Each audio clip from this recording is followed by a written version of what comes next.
मालवण सिंधुदुर्ग किल्ल्याच्या समोर अंदाजे 6 ते 7 सागरी मल क्षेत्रात बेकायदेशीररित्या मासेमारी करणाऱ्या रत्नागिरी येथील 3 मच्छीमार नौकांवर सोमवार 8 सप्टेंबर रोजी कारवाई करण्यात आली। सहाय्यक मत्स्य व्यवसाय आयुक्त सागर कुवेसकर यांच्या मार्गदर्शनाखाली ही धडक कारवाई करण्यात आली आहे। पाहूया।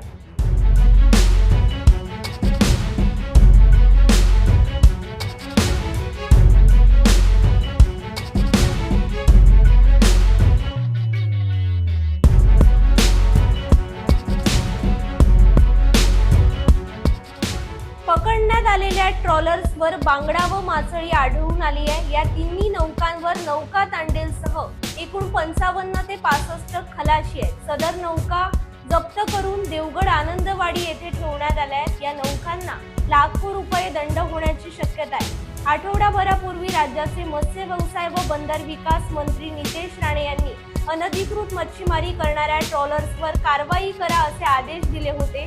त्यानंतरची ही सर्वात मोठी कारवाई आहे।